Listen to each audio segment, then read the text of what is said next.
انسان کو اللہ رب العزت نے عورت بنایا ہے اور وہ یہ کہے کہ نہیں کہ میں مرد ہوں، یہ خلقت میں تبدیلی نہیں ہے۔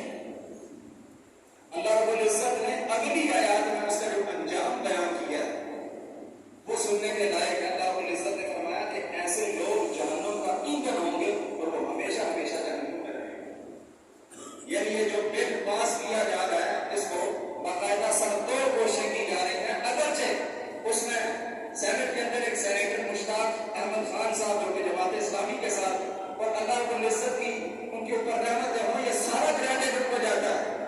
دیگر مذہبی جماعتیں اگرچہ انہوں نے مخالفت کی لیکن جتنی کھل کر مخالفت اللہ کے اس بندے نے کی کسی اور نے نہیں کی۔ اللہ تعالیٰ اپنے دین کا کام جس سے لینا چاہے جہاں سے کوئی شخص کھڑا کر دے، یہ بڑی سعادت والی بات ہے۔ نہیں تو سینٹ کے اندر کتنے سینیٹرز موجود ہیں، کتنی جماعتوں کے مذہبی جماعتوں کے سینیٹرز موجود ہیں، لیکن یہ سارا کریڈٹ ان کے حصے میں جاتا ہے۔ اور پھر اس بل کو پاس کرنے میں اب سب سے بڑی جو رکاوٹ ہے وہ سینیٹر صاحب اور دوسری جو علماء ہے، علماء کی باقاعدہ حلقہ اور جو ایسا ذہن رکھنے والے لوگ ہیں جو معاشرے کے اندر فتنہ فساد اور بے تعلیمی نہیں چاہتے، وہ لوگ اب اس کے درمیان حائل کھڑے ہیں۔ نہیں تو ہماری حکومت اس قدر چور دروازے کے ساتھ اس بل کو پاس کرنے جا رہی تھی، ہمیں پتہ ہی نہیں چل رہا تھا کہ ہمارے ساتھ کھیل کیا کھیلا جا رہا ہے۔ آپ کو اس بات کا اندازہ ہی نہیں ہے کہ 2018 میں جب یہ بل پاس کیا گیا تو 2017 سے کوششیں کی جا رہی تھی۔ 2018 میں جب یہ پیش کیا گیا اسمبلی میں تو صرف ایک دو بندوں نے مخالفت کی تو کہا گیا کہ زیادہ بندوں نے حمایت کی ہے، لہٰذا آپ ایک دو بندے جو ہیں آپ کی بات قابل قبول نہیں۔ پھر سینٹ کے اندر اس کو پیش کیا گیا تو سینٹ کے اندر بھی سینیٹر صاحب نے اس کو چیلنج کیا اور وفاقی شرعی عدالت میں لے جانے کا مطالبہ کیا اور انہوں نے یہ کہا کہ ایک شخص آپ نے جو ٹرانسجینڈر کی جو تعریف کی ہے حکومت نے، اب دیکھیں کس قدر خوشنما، یعنی اس کا نام کیسا رکھا گیا کہ transgender persons protection of right act, کہ ایک ایسا نام اس کو دیا گیا کہ عام بندہ اس کو سمجھ بھی نہیں سکتا۔ حکومت تو یہ سمجھتی ہے کہ پاکستان میں سارے انپڑھ یا بیوقوف لوگ بیٹھے ہیں، لیکن انہیں یہ نہیں پتا کہ یہ 21ویں صدی ہے۔ آج کے دور میں ایسی بات کا پتہ لگانا یا ایسی بات کو برداشت کرنا، اور خاص کر جب انگلش کے اوپر ہر بات کے اوپر زور دیا جاتا ہے۔ ہمارے یہاں سب سے بڑا رویہ یہ ہے کہ ہم لوگ مرعوب قوم ہیں، ہم لوگ مرعوب قوم ہیں، فوراً دوسروں کے ماتحت ہو جاتے ہیں۔ ہم یہ سمجھتے ہیں کہ شاید انگلش بولنا یا انگلش پڑھنا یہ عزت کی نشانی ہے۔ ہماری قومی زبان اردو ہے، ہماری دینی زبان عربی ہے۔ آپ مجھے یہ بتائیں کہ کون سے سرکاری ادارے میں، کون سے پرائیویٹ ادارے میں اردو زبان کو قومی زبان کی حیثیت دی گئی ہے؟ ہماری اسمبلیاں، ہمارا سینٹ، ہماری جتنی بھی اس طرح کے جتنے بھی انسٹیٹیوشنز ہیں وہاں پر انگلش بولی جاتی ہے۔ حتیٰ کہ ہمارا وزیر اعظم یونائٹڈ نیشنز کی اسمبلی میں کھڑا ہو کر اگر تقریر کرتا ہے تو اپنی قومی زبان میں نہیں کرتا، انگلش زبان میں کرتا ہے۔ لیکن اس سے یہ پوچھا ہے آپ کی قومی زبان کون سی ہے، اسے یہ نہیں پتا کہ ہماری قومی زبان کون سی ہے۔ ہمیں شرم آتی ہے اپنی زبان بولتے ہوئے۔ ہم سے بہتر تو وہ افغانی ہیں کہ جو کل آزاد ہوئے ہیں لیکن اپنی قومی زبان پر فخر کرتے ہیں۔ وہ انڈیا کا وزیر اعظم جس کی اوقات 2 ٹکے کی نہیں ہے، وہ بھی دنیا میں جس ملک میں رہتا ہے وہ ہندی بولتا ہے، وہ انگلش نہیں بولتا۔ ترکی کا صدر اپنی قومی زبان کے اوپر فخر کرتا ہے، دنیا کے جس ملک میں حتیٰ کہ پاکستان آتا ہے تو تب بھی ترکی زبان میں بات کرتا ہے۔ چائنیز صدر اپنی چائنا کی زبان بولتا ہے، انگلش نہیں بولتا۔ لیکن ہم جو قوم ہے کہ جو انگلش کے اوپر اس قدر لگتے ہیں، منہ ٹیڑھا کر کے انگلش بولتے ہیں کہ شاید یہ کوئی ایسی زبان ہے کہ جس سے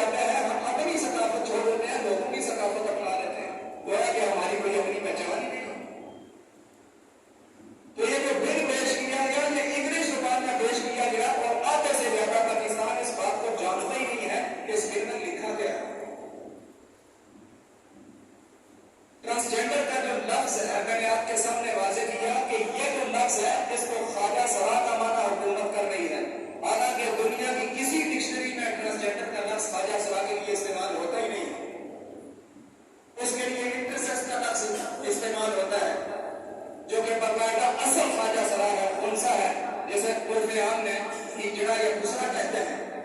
ان لوگوں کی آڑ میں حکومت نے قانون پاس کیا کہ ان کو ہم تحفظ فراہم کریں گے، حالانکہ ان لوگوں کا صرف نام استعمال کیا گیا اور اصل کا جو قوم لوط والا عمل ہے کہ ایک مرد کا مرد کے ساتھ تعلق، اس کو پروموٹ کرنے کے لیے حکومت سب کو کوششیں کر رہی ہے۔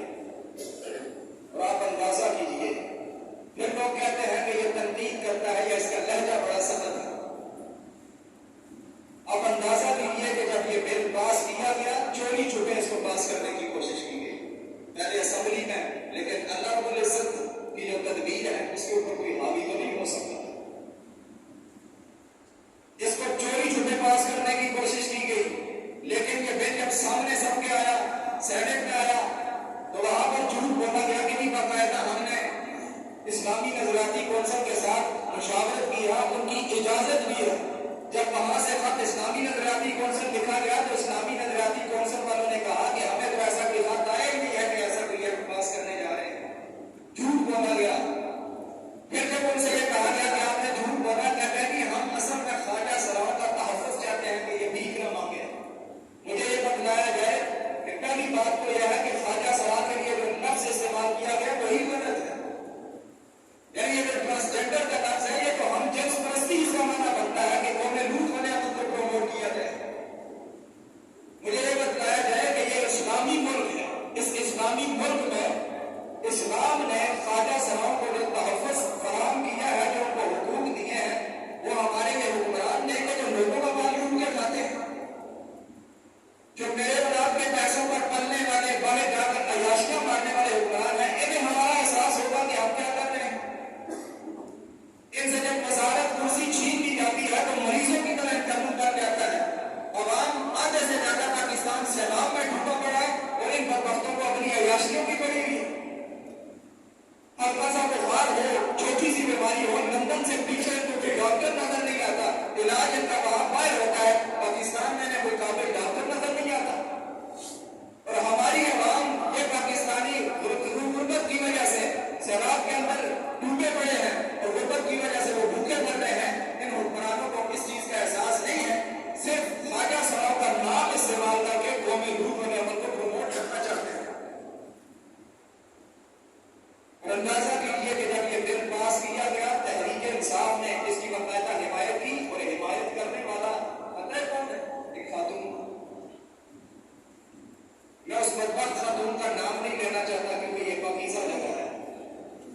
وہ بدبخت خاتون اسمبلی میں کھڑے ہو کے باقاعدہ اس چیز کی وضاحت کرتی ہے کہ یہ قانون بالکل ٹھیک ہے، شریعت کا نام، قانون کا نام استعمال کرتی ہے صرف اس قوم لوط والے عمل کو پروموٹ کرنے کے لیے۔ اور اس خاتون کی حالت یہ ہے کہ اس کا چہرہ اور حلیہ دیکھیں، شکل سے نہ وہ مرد نظر آتا ہے نہ وہ عورت نظر آتی ہے۔ اور یہ بات یاد رکھیے گا کہ کوئی بھی سیاسی کارکن، چاہے وہ کسی بھی پارٹی سے تعلق رکھتا ہو، وہ جب کوئی بات کرتا ہے تو سینئر کو پتہ ہوتا ہے۔ تحریک انصاف کی اس خاتون اس بل کو پاس کرنے کے لیے ایڑی چوٹی کا زور لگا رہی ہے۔ ایسا ہو نہیں سکتا کہ تحریک انصاف کے چیئرمین کو پتہ نہ ہو۔ ہم ریاست مدینہ کا دعویٰ کرتے ہیں اور انتہائی معذرت کے ساتھ میرا کسی سیاسی پارٹی کے ساتھ تعلق نہیں، اس لیے میں یہ بات کہنے میں حق پہ جانے ہوں، کیونکہ جس شخص کا کسی سیاسی پارٹی کے ساتھ تعلق ہوتا ہے تو اس کی پشت پناہی کرتا ہے، جسٹیفائی کرتا ہے۔ میرا کسی پارٹی کے ساتھ کوئی تعلق نہیں ہے، نہ مذہبی پارٹی کے ساتھ، نہ سیاسی پارٹی کے ساتھ، نہ میں درباری ہوں نہ سرکاری ملا ہوں۔ جو بات کرتا ہوں حق بات کرتا ہوں اور اس کے لیے مجھے کسی کی پرمیشن کی بھی ضرورت نہیں پڑتی۔ اسی لیے شاید یہ باتیں ممبر و محراب سے ہر بندے کو ہضم نہیں ہوتی، یا لوگ کہتے ہیں کہ آپ کا رویہ بڑا سخت ہے۔ آج جب اللہ کے دین کے اوپر قرآن کے اوپر آئے، نبی کریم صلی اللہ علیہ وسلم کے فرامین کے اوپر آئے تو پھر انسان کو غصہ آتا ہے۔ کوئی شخص آرمی کے خلاف بات کرے، آپ کا کیا خیال ہے کہ آرمی کو غصہ نہیں آتا؟ کوئی شخص پولیس کے بارے میں کوئی غلط بات کرے تو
ایجوکیشن منسٹر کی طرف سے, وزارت داخلہ کی طرف سے یہ رپورٹ ہے کہ 2018 میں جب یہ بل پیش کیا گیا تو 2018 جولائی سے لے کر 2021 کے جون تک پورے 3 سالوں کے اندر, اور اس سے قبل ذرا یہ بات بھی سن لیجیے کہ پاکستان جب سے بنا تھا اس وقت سے لے کر 2017 تک 2017 تک جو ٹرانسجینڈرز کی تعداد تھی, یہ سرکاری رپورٹ میں آپ کے سامنے رکھ رہا ہوں, وہ 2244 لوگ تھے. 2744 2740 یعنی 3000 لوگ بھی نہیں تھے. جو حقیقی خواجہ سرا ہے جنہیں ہجرا کہا جاتا ہے وہ 3000 سے بھی کم ہے. اور آپ دیکھیں کہ یہاں سے پنڈی میں ہزاروں میں خواجہ سرا آپ کو نظر آئیں گے جو کہ نقلی اور جعلی بنے ہوئے ہیں. سرکاری رپورٹ کے مطابق پاکستان بننے سے لے کر اب تک 2017 تک 3000 تک کے لوگ یعنی تعداد تک بھی خواجہ سرا نہیں ہے. لیکن جب 2018 میں اس بل کو پیش کرنے کی کوشش کی گئی تو 2018 سے 2021 تک صرف 3 سالوں کے اندر نادرا کے اندر باقاعدہ 29,000 یعنی تقریباً 29,000 لوگوں نے اپنی جنس تبدیلی کروائی, جن میں سے 17,000 مرد تھے. 17,000 تھے وہ مرد, کوئی شادی شدہ تھے کہ ان کی اولاد تھی. نادرا میں جا کر انہوں نے عورتوں والا آئی ڈی کارڈ بنوا دیا. اور آپ جانتے ہیں کہ جب انہوں نے عورتوں والا آئی ڈی کارڈ بنوایا تو قانونی لحاظ سے ان کو باقاعدہ یہ اجازت ہے کہ وہ خواتین والی جگہوں پر جا سکتے ہیں. آپ ان کو نہیں روک سکتے. مسجد میں خواتین الگ بیٹھتی ہے تو آپ ان کو نہیں روک سکتے. ان کے پاس عورتوں والا آئی ڈی کارڈ ہوگا وہ وہاں بیٹھ سکتے ہیں. کیا آپ کی غیرت گوارا کرتی ہے اس بات کو؟ شادی حالوں میں, شادیوں میں عورتوں کی الگ سائڈ ہوتی ہے, مردوں کی الگ ہوتی ہے, لیکن قانون ہمارا یہ کہے کہ مرد کو عورت کا آئی ڈی کارڈ دے دو, جو عورت بن کر عورتوں والی جگہ پر گھس جائے, کیا آپ کی غیرت گوارا کرے گی؟ جہاں پر آپ کی مائیں بہنیں بیٹھی ہوں وہاں پر ایک مرد گھس کر بیٹھ جائے, آپ کی غیرت گوارا کرے گی؟ ہم تو اس بات کو ماننے کے لیے تیار نہیں ہے کہ ایسا کوئی پاس ہو سکتا ہے. کتنے پاکستانی ایسے ہیں جو اس کو مان نہیں سکتے. اللہ کی قسم اگر ہم نے آج سستی دکھائی تو کل ہم آج مانتے رہ جائیں گے, ہم کچھ نہیں کر پائیں گے. یہ بدبخت حکمران اس پاکستان کے اندر ایسا قانون چاہتے ہیں کہ جو امریکہ کے اندر موجود ہے, امریکہ کے اندر پہلے سے موجود ہے. اور جب یہ قانون پاس کیا گیا اسمبلی کے اندر تو امریکہ نے اس پاکستان کو, اس تحریک انصاف کے قدم کو شاباشی دی. ان نون لیگیوں کو شاباشی دی تھی کہ تم نے وہ کام کیا تو ہم بھی سالوں پہلے چاہ رہے تھے. اب جانتے ہیں کہ اس پاکستان کو کس طرح دھکیلا جا رہا ہے. اور پھر اس بل کو اگر اللہ کا کرے یہ پاس ہو گیا تو آپ جانتے ہیں اس کے کتنے سنگین اثرات ہیں. جو طلاق ہے, طلاق کے بعد عدت والا معاملہ ہے, یا کسی عورت کا جب شوہر فوت ہو جاتا ہے تو عدت کیا ہے؟ 4 مہینے 10 دن. اب اگر کوئی عورت یہ کہے کہ میں عدت نہیں گزارتی, نادرا سے جا کر مرد والا آئی ڈی کارڈ لے آئے, آپ اسے عدت گزروا سکتے ہیں. ایک شخص فوت ہو جاتا ہے, اس کے مثال کے طور پر 3-4 بیٹے ہیں, 3-4 بیٹیاں ہیں. اب شرعی لحاظ سے وراثت تقسیم ہوگی تو بیٹوں کو 2 حصے ملتے ہیں, بیٹی کو 1 حصہ ملتا ہے. لیکن اگر اللہ نہ کرے یہ قانون پاس ہو گیا تو وراثت کا سارا نظام طرف ہو جائے گا. عورت 2 حصے لینے کے چکر میں آئی ڈی کارڈ مردوں والا بنوا لے گی. آپ جانتے ہیں اس کی سنگینی کیا ہے؟ یعنی یہ انتہا کرنے کا پاکستان کو بالکل نادینیت کی طرف دھکیلا جا رہا ہے. اور یہ بدبخت حکمران جو حکمرانی یہاں پر کرتے ہیں اور جب حکمرانی کر کے ان کی مدت ختم ہوتی ہے تو بھاگتے وہاں پہ ہیں. ان بدبختوں کو یہ بتلائے کہ تمہارے لیے تو قانون پہلے سے وہاں پر موجود ہے, تو بس ہمیں تو چاہے کی زندگی یہاں پر گزارتے ہیں. خدا اس کے لیے آواز اٹھائے. یہ صرف علماء کا کام نہیں ہے, سینیٹر مشتاق کا کام نہیں ہے.